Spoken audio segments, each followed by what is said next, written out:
ਸਤਿ ਸ੍ਰੀ ਅਕਾਲ ਜੀ ਸਾਰਿਆਂ ਨੂੰ ਸਵਾਗਤ ਹੈ ਤੁਹਾਡਾ ਆਪਣੇ YouTube ਚੈਨਲ ਐਗਜ਼ਾਮ ਜੋਬ ਹੱਬ ਦੇ ਵਿੱਚ। ਤੇ ਦੋਸਤੋ ਅੱਜ ਅਸੀਂ ਇਸ ਵੀਡੀਓ ਦੇ ਵਿੱਚ ਪੀਟੀਪੀਐਸਬੀ ਬੋਰਡ ਦੇ ਵੱਲੋਂ ਜੋ ਕਿ 3 ਨਵੇਂ ਜੋ ਅਪਡੇਟਸ ਆਏ ਹਨ ਪੇਪਰਾਂ ਦੇ ਰਿਗਾਰਡਿੰਗ, ਉਹ ਸਭ ਅਪਡੇਟ ਦੇ ਬਾਰੇ ਇਸ ਵੀਡੀਓ ਦੇ ਵਿੱਚ ਆਪਾਂ ਜਾਣਕਾਰੀ ਪ੍ਰਾਪਤ ਕਰਾਂਗੇ ਕਿ ਕੀ ਅਪਡੇਟ ਆਏ ਹਨ। ਉਸ ਤੋਂ ਪਹਿਲਾਂ ਜੇਕਰ ਤੁਸੀਂ ਨਵੇਂ ਆਏ ਹੋ ਚੈਨਲ ਤੇ ਤਾਂ ਪਲੀਜ਼ ਚੈਨਲ ਨੂੰ ਲਾਈਕ ਸ਼ੇਅਰ ਅਤੇ ਸਬਸਕ੍ਰਾਈਬ ਜ਼ਰੂਰ ਕਰ ਲਿਓ ਤੇ ਸੈੱਟ ਜ਼ਰੂਰ ਕਰ ਦਿਓ। ਤੇ ਚੱਲਦੇ ਹਾਂ ਅੱਜ ਦੀ ਇਸ ਵੀਡੀਓ ਨੂੰ ਸ਼ੁਰੂ ਕਰਦੇ ਹਾਂ।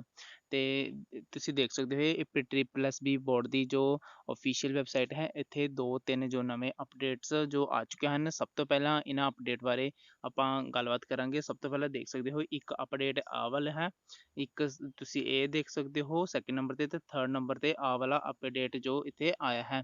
ਤੇ ਸਭ ਤੋਂ ਪਹਿਲਾਂ ਅਸੀਂ ਇੱਥੇ ਜੋ ਅਪਡੇਟ ਦੀ ਗੱਲ ਕਰਦੇ ਹਾਂ, ਜੋ ਕਿ ਤੁਹਾਨੂੰ ਪਤਾ ਹੀ ਹੋਵੇਗਾ ਕਿ ਜੋ ਸੁਪਰਵਾਈਜ਼ਰ ਦਾ ਪੇਪਰ ਹੋਇਆ ਸੀ 25 ਤਰੀਕ ਨੂੰ, ਐਡਵਰਟਾਈਜ਼ਮੈਂਟ ਨੰਬਰ 07 ਦਾ, ਜੋ ਕਿ ਸੁਪਰਵਾਈਜ਼ਰ ਦਾ ਪੇਪਰ ਸੀ ਆਂਗਨਵਾੜੀ ਦਾ। ਉਸ ਦੀ ਜੋ OMR ਸ਼ੀਟ ਹੈ ਉਹ ਪ੍ਰੋਵਿਜ਼ਨਲੀ ਆਨਸਰ ਕੀ ਯਾਨੀ ਕਿ ਆ ਚੁੱਕੀ ਹੈ। ਜੇਕਰ ਤੁਸੀਂ ਹਾਲੇ ਤੱਕ ਵੀ ਇਸ ਦੀ ਪ੍ਰੋਵਿਜ਼ਨਲ ਆਨਸਰ ਕੀ ਚੈੱਕਆਊਟ ਨਹੀਂ ਕੀਤੀ ਤਾਂ ਤੁਸੀਂ ਆਪਣੇ ਜੋ ਰਜਿਸਟ੍ਰੇਸ਼ਨ ਨੰਬਰ ਤੇ ਪਾਸਵਰਡ ਨੂੰ ਫਿਲਅਪ ਕਰਕੇ ਤੁਸੀਂ ਆਪਣੇ ਜੋ ਆਨਸਰ ਕੀ ਨੂੰ ਚੈੱਕਆਊਟ ਕਰ ਸਕਦੇ ਹੋ। ਸੈਕਿੰਡ ਨੰਬਰ ਤੇ ਇਸ ਆਨਸਰ ਕੀ ਦੇ ਵਿੱਚ ਜੇ ਤੁਹਾਨੂੰ ਕੋਈ ਗਲਤੀ ਨਜ਼ਰ ਆਉਂਦੀ ਹੈ, ਜੋ ਤੁਸੀਂ ਕੁਐਸਚਨ ਤੇ ਜੋ ਆਨਸਰ ਜੋ ਟਿਕ ਕੀਤਾ ਹੈ ਉਹ ਤੁਹਾਨੂੰ ਕੋਈ ਗਲਤੀ ਲੱਗਦੀ ਹੈ, ਉਸ ਨੂੰ ਸੁਧਾਰਨ ਦੇ ਲਈ ਤੁਸੀਂ ਆਬਜੈਕਸ਼ਨ ਫਾਰਮ ਵੀ ਤੁਸੀਂ ਫਿਲਅਪ ਕਰ ਸਕਦੇ ਹੋ। ਉਹ ਤੁਹਾਡਾ ਇਹ ਜੋ ਸੈਕਿੰਡ ਨੰਬਰ ਤੇ ਜੋ ਤੁਹਾਡਾ ਨਵਾਂ ਨੋਟਿਸ ਆ ਚੁੱਕਿਆ ਹੈ ਕਿ ਤੁਸੀਂ ਆਬਜੈਕਸ਼ਨ ਵੀ ਅਪਲਾਈ ਕਰ ਸਕਦੇ ਹੋ ਆਪਣੇ ਕੁਐਸਚਨ ਦੇ ਰਿਗਾਰਡਿੰਗ ਕਿ ਇਹ ਕੁਐਸਚਨ ਜੋ ਮੈਂ ਕੀਤਾ ਹੈ ਉਹ ਸਹੀ ਹੈ, ਜੋ ਤੁਸੀਂ ਆਨਸਰ ਕੀ ਦੇ ਵਿੱਚ ਆਨਸਰ ਜੋ ਪੁੱਟ ਕਰ ਰਹੇ ਹੋ ਉਹ ਗਲਤ ਹੈ। ਇਸ ਕਰਕੇ ਤੁਸੀਂ ਇਸ ਆਨਸਰ ਕੀ ਨੂੰ ਆਬਜੈਕਸ਼ਨ ਫਾਈਲ ਕਰ ਸਕਦੇ ਹੋ। ਉਹ ਕਿਵੇਂ ਕਰਨਾ ਹੈ, ਸਭ ਤੋਂ ਪਹਿਲਾਂ ਤੁਸੀਂ ਇਸ ਜੋ PDF ਹੈ ਇਸ ਨੂੰ ਤੁਸੀਂ ਡਾਊਨਲੋਡ ਕਰਨਾ ਹੈ। ਤੇ ਡਾਊਨਲੋਡ ਕਰਕੇ ਤੁਸੀਂ ਇੱਥੇ ਜੋ ਇਸ ਨੂੰ ਓਪਨ ਕਰਕੇ ਚੈੱਕਆਊਟ ਕਰਨਾ ਹੈ ਕਿ ਕੀ ਇਹਨਾਂ ਨੇ ਜੋ ਸਟੈਪ ਦੱਸੇ ਹਨ ਤੁਸੀਂ ਫੋਲੋ ਕਰਕੇ ਆਪਣੀ ਆਬਜੈਕਸ਼ਨ ਨੂੰ ਇੱਥੇ ਫਾਈਲ ਕਰ ਸਕਦੇ ਹੋ। ਸਭ ਤੋਂ ਪਹਿਲਾਂ ਜੋ ਕਿ ਰਿਟਨ ਐਗਜ਼ਾਮੀਨੇਸ਼ਨ ਜੋ ਆਨਸਰ ਕੀ ਹੈ ਉਹ ਤੁਹਾਡੀ ਆਬਜੈਕਸ਼ਨ ਹੈ ਉਹ ਤੁਸੀਂ 2-3 ਦਿਨ ਤੱਕ ਹੀ ਇਸ ਨੂੰ ਜੋ ਫਾਈਲ ਕਰ ਸਕਦੇ ਹੋ। ਜਿਵੇਂ ਕਿ ਇੱਥੇ ਦੱਸਿਆ ਗਿਆ ਹੈ ਕਿ 28 ਤਰੀਕ ਤੋਂ ਲੈ ਕੇ ਯਾਨੀ ਅੱਜ ਤੋਂ ਲੈ ਕੇ 30 ਤਰੀਕ ਤੱਕ ਤੁਸੀਂ ਇਸ ਨੂੰ ਜੋ ਫਾਈਲ ਕਰ ਸਕਦੇ ਹੋ ਆਪਣੀ ਜੋ ਆਬਜੈਕਸ਼ਨ ਨੂੰ। ਆਬਜੈਕਸ਼ਨ ਸਿਰਫ ਤੁਹਾਡਾ ਜੋ ਬਾਏ ਈਮੇਲ ਹੀ ਇੱਥੇ ਜੋ ਤੁਸੀਂ ਸੈਂਡ ਕਰ ਸਕਦੇ ਹੋ ਆਬਜੈਕਸ਼ਨ ਨੂੰ। ਤੇ ਕਿਹੜੀ ਈਮੇਲ ਤੇ ਸੈਂਡ ਕਰਨਾ ਹੈ ਤੁਸੀਂ ਦੇਖ ਸਕਦੇ ਹੋ, email ehelpdesk7@gmail.com ਤੇ ਤੁਸੀਂ ਆਪਣੀ ਜੋ ਆਬਜੈਕਸ਼ਨ ਨੂੰ ਫਾਈਲ ਕਰ ਸਕਦੇ ਹੋ। ਉਹ ਕਿਵੇਂ ਕਰਨਾ ਹੈ, ਇਸ ਦੇ ਕੋਈ ਫੀਸ ਵੀ ਹੈ ਜਾਂ ਨਹੀਂ ਤੁਸੀਂ ਦੇਖ ਸਕਦੇ ਹੋ। ਇਸ ਦੀ ਜੋ ਕਿ ਪਰ ਕੁਐਸਚਨ ਦੀ ਇੱਥੇ ਫੀਸ ਜੋ ਰੱਖੀ ਗਈ ਹੈ 100 ਰੁਪਏ ਇੱਥੇ ਪਰ ਕੁਐਸਚਨ ਦੀ ਇੱਥੇ ਫੀਸ ਰੱਖੀ ਗਈ ਹੈ। ਤੁਸੀਂ ਇਸ ਨੂੰ ਜੋ ਜਿਵੇਂ ਤੁਸੀਂ ਜਿੰਨੇ ਵੀ ਕੁਐਸਚਨ ਤੁਸੀਂ ਜੋ ਕਿ ਆਬਜੈਕਸ਼ਨ ਦੇ ਵਿੱਚ ਫਾਈਲ ਕਰਨੇ ਹਨ ਉਹ ਸਾਰਿਆਂ ਦੇ ਜੋ ਕਿ ਇੱਕ ਕੁਐਸਚਨ ਦਾ 100 ਰੁਪਇਆ ਜਾਂ ਤੁਸੀਂ 2 ਕਰਨੇ ਹਨ ਉਹਨਾਂ ਦਾ 200 ਰੁਪਇਆ ਇੱਥੇ ਜੋ ਤੁਹਾਡਾ ਲੱਗਣ ਵਾਲਾ ਹੈ।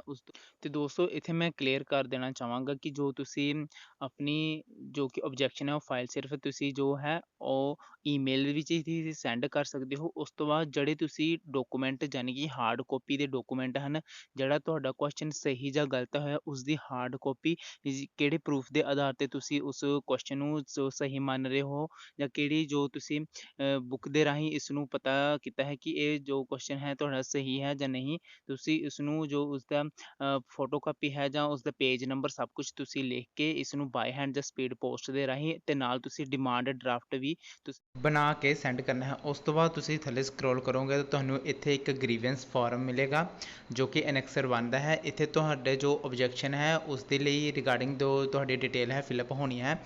ਸਭ ਤੋਂ ਪਹਿਲਾਂ ਤੁਹਾਡਾ ਇੱਥੇ ਨਾਮ ਫਿਲਅਪ ਹੋਣਾ ਹੈ, ਫਿਰ ਤੁਹਾਡਾ ਰਜਿਸਟ੍ਰੇਸ਼ਨ ਨੰਬਰ, ਰੋਲ ਨੰਬਰ ਜੋ ਤੁਹਾਡਾ ਐਗਜ਼ਾਮ ਜੋ ਐਡਮਿਟ ਕਾਰਡ 'ਤੇ ਹੋਣਾ ਹੈ। ਉਸ ਤੋਂ ਬਾਅਦ ਕੁਐਸਚਨ ਬੁੱਕਲੈਟ ਸੀਰੀਜ਼ ਯਾਨੀ ਕਿ ABCD ਕਿਹੜਾ ਤੁਹਾਡਾ ਬੁੱਕਲੈਟ ਸੀ। ਉਸ ਤੋਂ ਬਾਅਦ ਕੁਐਸਚਨ ਨੰਬਰ ਕਿਹੜਾ ਹੈ ਬੁੱਕਲੈਟ ਵਿੱਚੋਂ, ਯਾਨੀ ਕਿ ਤੁਹਾਡਾ ਜੋ 10ਵਾਂ ਕੁਐਸਚਨ ਹੈ ਤਾਂ ਤੁਸੀਂ ਇੱਥੇ 10 ਨੰਬਰ ਲਿਖ ਦੇਣਾ ਹੈ।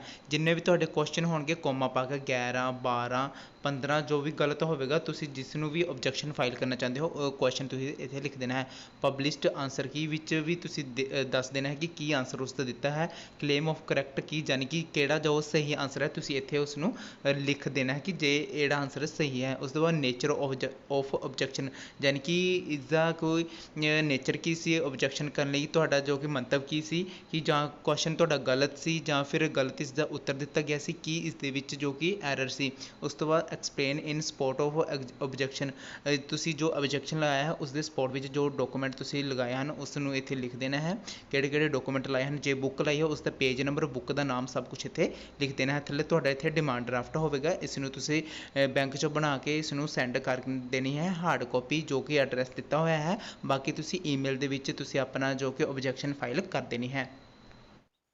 ਉਸ ਤੋਂ ਬਾਅਦ ਇੱਥੇ ਵਾਰੀ ਆਉਂਦੀ ਹੈ ਕਿ ਜੋ ਤੁਹਾਡੇ ਰੈਫਰੈਂਸ ਹੈ, ਯਾਨੀ ਕਿ ਜੋ ਕੁਐਸਚਨ ਤੁਸੀਂ ਠੀਕ ਕੀਤਾ ਹੈ, ਉਹ ਤੁਸੀਂ ਕਿਹੜੀ ਰੈਫਰੈਂਸ ਤੋਂ ਜਾਂ ਕਿਹੜੀ ਬੁੱਕ ਤੋਂ ਦੇਖ ਕੇ ਤੁਸੀਂ ਦੱਸ ਰਹੇ ਹੋ ਕਿ ਤੁਹਾਡਾ ਜੋ ਕੁਐਸਚਨ ਹੈ ਉਹ ਸਹੀ ਹੈ। ਉਸਦੀ ਜੋ ਕਿ ਫੋਟੋਕਾਪੀ, ਪੇਜ ਨੰਬਰ ਸਭ ਕੁਛ ਤੁਸੀਂ ਇੱਥੇ ਲਾ ਸਕਦੇ ਹੋ। ਉਸ ਤੋਂ ਬਾਅਦ ਬਾਕੀ ਦੇ ਓਬਜੈਕਸ਼ਨ ਹੈ ਤੁਸੀਂ ਈਮੇਲ ਦੇ ਰਾਹੀਂ ਤੁਸੀਂ ਸੈਂਡ ਆਊਟ ਕਰ ਸਕਦੇ ਹੋ। ਉਸ ਤੋਂ ਬਾਅਦ ਦੋਸਤੋ ਇਹ ਜੋ ਕਿ 2 ਅਪਡੇਟਸ ਸੀਗੀਆਂ। ਉਸ ਤੋਂ ਬਾਅਦ ਜੋ ਕਿ ਤੀਜੀ ਅਪਡੇਟ ਦੀ ਅਸੀਂ ਗੱਲ ਕਰਦੇ ਹਾਂ, ਜੋ ਕਿ ਹੁਣੇ ਆਈ ਹੈ। ਇਸ ਨੂੰ ਵੀ ਤੁਸੀਂ ਡਾਊਨਲੋਡ ਕਰ ਸਕਦੇ ਹੋ। ਤੁਸੀਂ ਦੇਖ ਰਹੇ ਹੋ ਕਿ ਇਹ PDF ਜੋ ਓਪਨ ਹੋ ਚੁੱਕਿਆ ਹੈ।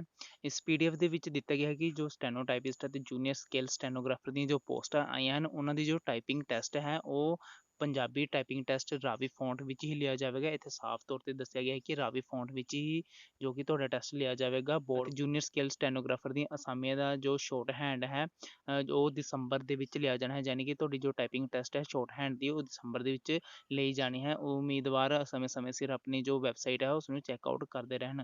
ਤੇ ਦੋਸਤੋ ਇਹ ਜੋ ਨੋਟਿਸ ਹੈ ਉਹ ਵੀ 28/9/2022 ਨੂੰ ਹੀ ਜੋ ਕਿ ਜਾਰੀ ਕੀਤਾ ਗਿਆ ਹੈ। ਆਈ ਹੋਪ ਇਹ ਤੁਹਾਨੂੰ ਤਿੰਨੋਂ ਜੋ ਕਿ ਅਪਡੇਟ ਵਧੀਆ ਲੱਗੀਆਂ ਹੋਣਗੀਆਂ। ਪਲੀਜ਼ ਵੀਡੀਓ ਨੂੰ ਲਾਈਕ, ਸ਼ੇਅਰ ਅਤੇ ਸਬਸਕ੍ਰਾਈਬ ਜ਼ਰੂਰ ਕਰ ਲਿਓ ਇਸ ਚੈਨਲ ਨੂੰ। ਮਿਲਦੇ ਹਾਂ ਕਿਸੇ ਹੋਰ ਨੈਕਸਟ ਵੀਡੀਓ ਦੇ ਵਿੱਚ। ਜੈ ਹਿੰਦ, ਜੈ ਭਾਰਤ।